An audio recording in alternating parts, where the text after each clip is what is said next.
भारत के पीठ पीछे छुरा घोंपकर भारत के आगे सेखी बघारना सऊदी अरब की सबसे बड़ी गलती बन चुकी है। और अब सऊदी अरब पर इतना बड़ा कहर भारत की तरफ से बनकर के टूट चुका है कि सऊदी अरब की अर्थव्यवस्था पर अब तक की सबसे बड़ी चोट हो चुकी है।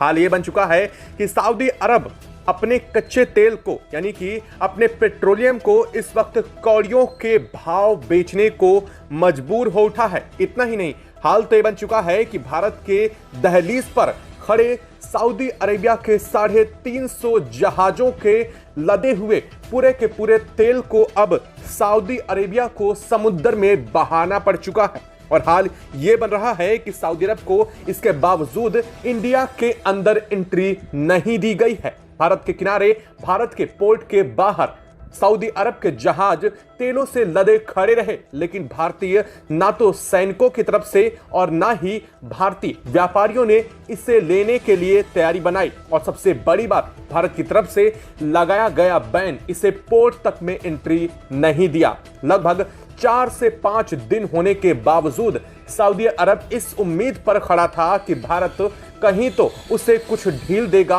और उसके तेल को अपने देश में, अपने पोर्ट में इंटर करने देगा। लेकिन हुआ वही जो भारत ने पहले ही स्पष्ट कर दिया था कि सऊदी अरबिया का एक भी बैरल तेल अब इंडिया के अंदर नहीं इंटर करेगा तो नहीं करेगा। और आखिरकार सऊदी अरेबिया को मजबूरन अब तक का सबसे बड़ा कदम उठाना पड़ा है।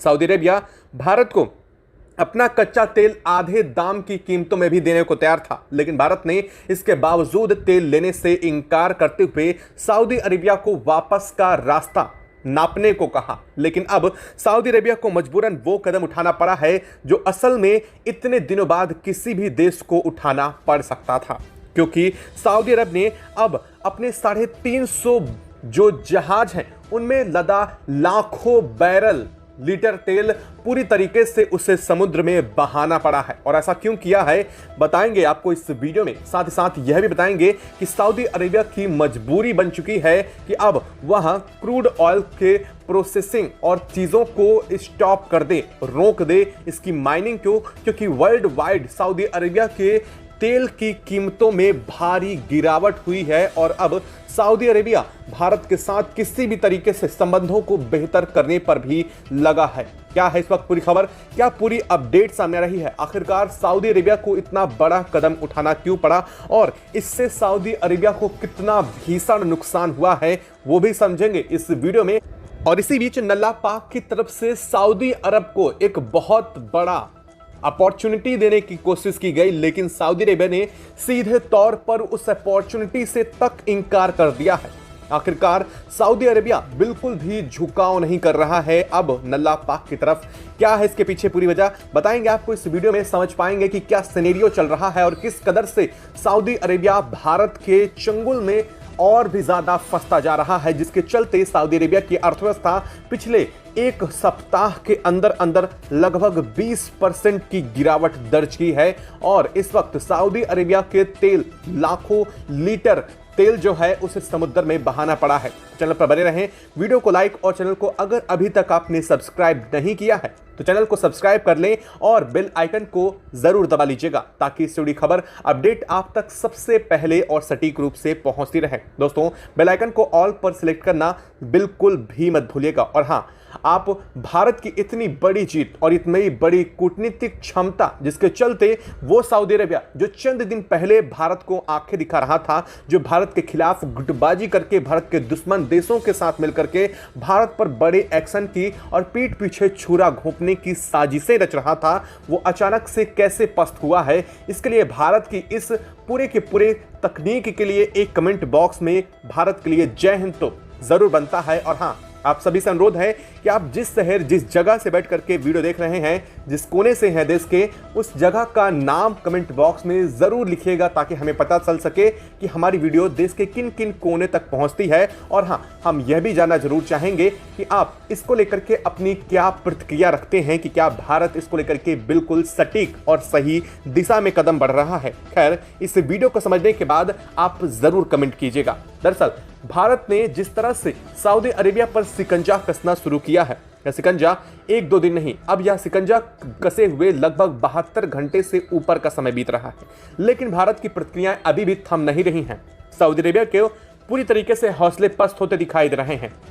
एक तरफ वो सऊदी अरेबिया जो भारत के खिलाफ गुटबाजी कर रहा था, वो सऊदी अरेबिया अब एक तरफ तो पाक के साथ हुए इस पूरे समझौते को तोड़ करके भारत के पास वापस डील की बात कर रहा है, तो वहीं दूसरी तरफ सऊदी अरेबिया को भारत यूनाइटेड नेशन में भी इस वक्त बुरी तरीके से फंसा चुका है। हाल ये बन चुका है कि सऊदी अरब के पास दूसरे ऑप्शन नहीं बचे हैं।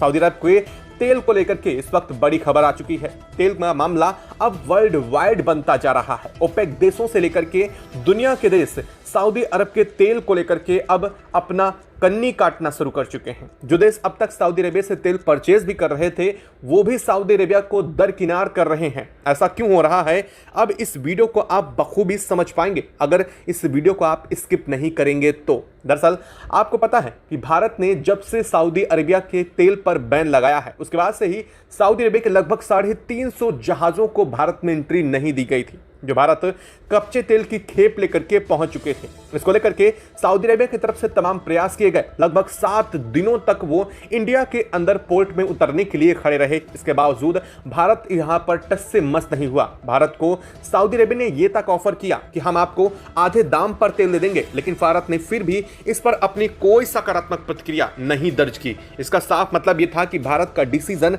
लास्ट बन चुका था, जिसके चलते अब आखिरकार सऊदी अरेबिया को अपने तेल को समुद्र में बहाना पड़ा है, जो लाखों लीटर तेल था, और इसके चलते सऊदी अरेबिया को अरबों डॉलर का सीधा नुकसान हुआ है। अब आप ये सोचेंगे कि 350 जहाजों में लदा इस तेल को सऊदी अरेबिया को क्या जरूरत पड़ी थी वहां पूरा का पूरा समुद्र में फेंकने की। दरअसल आपको बता दें कि कच्चे तेल कि जिस कीमत पर सऊदी अरेबिया अपने देश से इंडिया तक इसे ट्रांसपोर्ट करके लाया था, और 7 दिनों तक इसे खड़ा करने का जो चार्जेस है, और इस सब को अगर जोड़ करके देखा जाए और फिर से अगर उसी शिप को वापस सऊदी अरेबिया अपने देश ले जाता है, तो इसमें लगने वाला पूरा खर्च उसके तेल की कीमत से भी कहीं ज्यादा बैठ रहा था। और आपको बता दें कि समुद्र के नॉटिकल माइल्स के हिसाब से देशों की टेरिटरी के अंदर देशों को अपना चार्जेस देना होता है, और ये चार्जेस तब अप्लाई होता है जब वो लोड माल को किसी दूसरे देश की तरफ ले जाते हैं। यानी कि अगर आप खाली जहाज को वापस, यानी कि अगर सऊदी अरेबिया अपने तेल को भारत ला रहा है और लाने के बाद उससे इंडिया में डिलीवर करके उसके शिप वापस जाएंगे, तो इस पर टैक्स नहीं देना पड़ता है कोई चार्जेस। लेकिन अगर यही माल लोड होकर के वापस फिर जाएगा, तो सऊदी अरेबिया को वही चार्ज फिर से देना पड़ेगा जो उसे सऊदी अरब से इंडिया तक लाने के लिए भुगतान करना पड़ा था, और इसके चलते इसकी कीमत उसमें लदे तेल से भी कहीं ज्यादा हो जाती। और साथ ही साथ इसे 7 दिन से जिस तरह से सऊदी अरेबिया ने पोर्ट करने की कोशिश की थी, उसका चार्जेस अलग से। ऐसे में सऊदी अरेबिया के पास कोई दूसरा ऑप्शन बचा ही नहीं था कि वो इस तेल को सिर्फ समुद्र में बहा दे, और ऐसा ही सऊदी अरेबिया को करना पड़ा है। भारत के एक बार सिर्फ ना करने से सऊदी अरेबिया को अरबों डॉलर का चूना लग चुका है, और यह इतना बड़ा अमाउंट है कि सऊदी अरेबिया की अर्थव्यवस्था को सीधे इम्पैक्ट किया है। ना सिर्फ सऊदी अरेबिया बल्कि ओपेक देशों ने भी कहा है कि भारत का यह डिसीजन सऊदी अरेबिया के लिए अब तक का सबसे घातक रहा है, और सऊदी अरेबिया के लिए सबसे बड़ा सिटबैक रहा है कि वो भारत को इस मामले में मना नहीं पाया कि वो उस तेल को इंडिया के अंदर डिलीवर कर सके। और इसके बाद अब असल कहानी शुरू होती है कि आखिरकार दुनिया भर से सऊदी अरेबिया पर क्यों देशों ने तेल लेना कम कर दिया है। साथ साथ दुनिया के कई देश सऊदी अरेबिया पर बैन लगाने की भी तैयारी कर रहे हैं। इसका कहानी शुरू होती है इंडिया के अंदर ही, इंडिया की स्ट्रेटजी से। दरअसल भारत ने एक तरफ तो सऊदी अरेबिया के तेल को खुद ही लेने से मना कर दिया और साफ कर दिया कि अब भारत सऊदी अरेबिया से आने वाले तेल पर प्रतिबंध लगा रहा है, जो कि दीर्घकालिक प्रतिबंध है। वहीं दूसरी तरफ भारत ने सऊदी अरेबिया को लेकर के यूनाइटेड नेशन में उसके परमाणु जो ठिकानों को लेकर के है, उसके यूरेनियम 235 के इनरिचमेंट की बात जैसे ही यूनाइटेड नेशन में रखी है, इसके बाद से पूरी दुनिया की प्रतिक्रिया सऊदी अरब पर नकारात्मक बन चुकी है। हाल ये बन चुका है कि दुनिया के ये देश मान बैठे हैं कि भारत के इस एक्शन के चलते सऊदी अरेबिया कभी भी ब्लैकलिस्ट किया जा सकता है। ब्लैकलिस्ट का मतलब आप समझते हैं, अगर किसी देश को ब्लैकलिस्ट किया जाता है तो उसका हाल कुछ ऐसा ही हो जाता है जैसे कि वर्तमान में वेनेजुएला का है। अगर आप नहीं जानते तो आपको बता दें कि यह साउथ अमेरिका कॉन्टिनेंट का एक ऐसा देश है जो ऑयल प्रोड्यूसिंग कंट्री है। वो भी क्रूड ऑयल बेचता है, लेकिन वर्तमान कंडीशन में उस देश के तेल को दुनिया का कोई भी देश एक्सेप्ट नहीं करता, क्योंकि उसे ब्लैकलिस्ट किया जा चुका है। और ऐसी ही कंडीशन सऊदी अरेबिया के साथ बनने की संभावना बन रही है। कहा यह जा रहा है कि सऊदी अरेबिया को ब्लैक लिस्ट किया जा सकता है, यानी कि सऊदी अरेबिया से किसी भी देश के जो व्यापार संबंध अब तक चल रहे हैं उन पर कभी भी रोक लग सकती है। और आपको पता है कि दुनिया के देश अपने तेल और ऊर्जा को लेकर के कितना सजग रहते हैं। आप खुद सोचिए, अगर भारत किसी एक देश से तेल खरीद रहा हो और अचानक से उसे ब्लैकलिस्ट कर दिया जाए और कह दिया जाए कि भारत इससे तेल अब नहीं खरीदेगा, तो भारत के पास ऊर्जा के तत्कालिक रूप से कोई ऑप्शन नहीं बचेंगे। जब तक वह दूसरे देशों से साथ अपनी ट्रीटीज करेगा देश से तेल लेने की, तब तक उसके देश में तेल की कीमतें आसमान छू जाएंगी। और यही वजह है कि दुनिया के देशों ने जो सऊदी अरब से तेल इंपोर्ट कर रहे थे, उन देशों ने सऊदी अरब को धीरे धीरे बाइकआउट और वहां से ऑयल परचेसिंग को कम करना शुरू कर दिया है, ताकि वो दूसरे ऑप्शन से बेहतर जोड़ सकें। और जैसे ही सऊदी अरेबिया ब्लैकलिस्ट होता है तो उनके ऊर्जा क्षेत्र और उनके ऑयल पर कोई भी इंपैक्ट ना पड़े। इसलिए देशों ने सऊदी अरेबिया के तेल को और सऊदी अरेबिया से तेल खरीदने को इग्नोर करना शुरू कर दिया है, जिसके चलते सऊदी अरेबिया अब अपने क्रूड ऑयल को, यानी कि कच्चे तेल को, पेट्रोलियम डीजल को, इससे सस्ते दामों पर कौड़ियों के भाव बेचने को मजबूर हो चुका है। हाल ये बन चुका है कि सऊदी अरेबिया के पास सिर्फ और सिर्फ इस वक्त एक ऑप्शन है, एक ऐसा देश है जो उसका तेल खरीद सकता है। अब आप खुद बात समझिए कि आखिरकार देश कौन हो सकता है। जी हाँ, इंडिया ही ऐसा एकमात्र देश है इस वक्त जो सऊदी अरेबिया को इस पूरी की पूरी आफत से निकाल सकता है। दरअसल सऊदी अरेबिया को इस आफत में डालने वाला खुद ही इंडिया है। और सऊदी अरेबिया के इस सब के पीछे की बड़ी वजह है, भारत के इस एक्शन की बड़ी वजह है, क्योंकि सऊदी अरेबिया, भारत अपने दुश्मनों को एक बार छोड़ सकता है, लेकिन पीठ पीछे छुरा घोंपने वाले लोगों को छोड़ना किसी भी देश के लिए खतरे से खाली नहीं है। और सऊदी अरेबिया ने वही किया। भारत के साथ अपने संबंधों, अपने सांस्कृतिक संबंधों, अपने विश्वविद्यालय के आदान प्रदान, अपने यूपीआई पेमेंट, और यहाँ तक कि भारतीय सबसे ज़्यादा अगर देखे जाएं तो सऊदी अरेबिया और यूएई जैसे देशों में ही अपने व्यापार के लिए, अपने बिजनेस, अपने कमाने के लिए जाते हैं, जिनके लिए वीज़ा बहुत ज़रूरी होता है।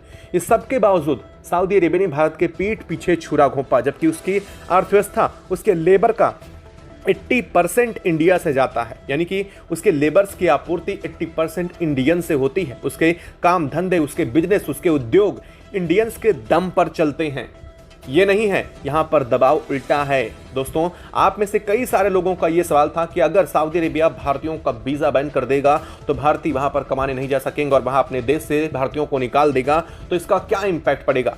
लेकिन खुद सोचिए, जिस देश के अंदर इतनी आबादी है ही नहीं कि वो अपने देश के लोगों को उद्योगों में शामिल कर सके, अगर सऊदी अरेबिया अपने देश के लोगों को ही उद्योगों में कामगार के रूप में लगाता है तो उसके प्रोडक्शन कास्ट जो है लगभग 4 गुनी पड़ जाएगी।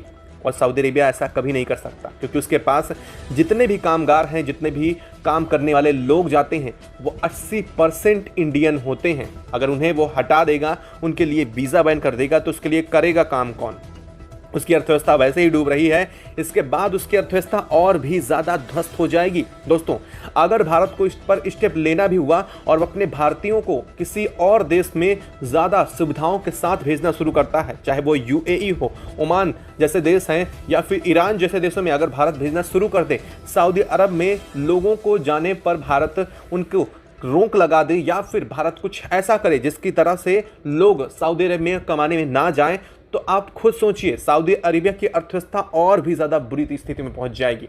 खैर, अभी तक भारत ने ऐसा नहीं किया। और आपका ये सवाल का जवाब आपको मिल गया होगा कि क्या सऊदी अरेबिया भारत का वीज़ा बैन कर सकता है? तो इसका जवाब है बिल्कुल भी नहीं। सऊदी अरेबिया ऐसा अपने पैर पर कुल्हाड़ी मारना वाला काम बिल्कुल भी नहीं करेगा। और इसीलिए आपने यह देखा कि कितनी भारत ने किस हद तक सऊदी अरेबिया को बैन करने का काम किया, लेकिन इसके बावजूद सऊदी अरेबिया ने एक भी बार ये नहीं कहा कि वो वीज़ा पर रोक लगा देगा, क्योंकि उसे बेहतर पता है कि अगर वो ऐसा करता है तो अपने पैर पर कुल्हाड़ी मारने वाला काम करेगा। और इससे चलते एक तरफ तो भारत का उसे रोष बुरी तरीके से झेलना पड़ेगा, जो पहले से ही वो झेल रहा है उसकी इंटेंसिटी और ज़्यादा हो जाएगी, और दूसरी तरफ उसके लिए कामगारों की संख्या ख़त्म, इसके बाद उसका हालत और भी ज़्यादा ख़राब हो जाएगी। अब आपको क्या लगता है कि भारत की तरफ से लिया गया यह फैसला बिल्कुल सटीक रहा है? क्या इन फ्यूचर भी भारत को सऊदी अरेबिया के तेल पर बैन लगा करके रखना चाहिए, या फिर भारत पर इस पर एक बार और विचार करने की ज़रूरत है? आपको क्या लगता है कमेंट बॉक्स में लिखकर ज़रूर बताइएगा। साथ ही हमें यह भी बताइएगा कि आप किस जगह से कहां से वीडियो देखना है, तो हम समझ पाएं कि आप कहां से देख रहे हैं, और यह भी जान पाएंगे कि हमारे व्यूअर्स कहां कहां तक फैले हुए हैं। और सबसे बड़ी बात, जाने से पहले भारत के लिए कमेंट बॉक्स में एक जय हिंद जरूर बनता है, वो जरूर लिख के जाइएगा। जय हिंद दोस्तों।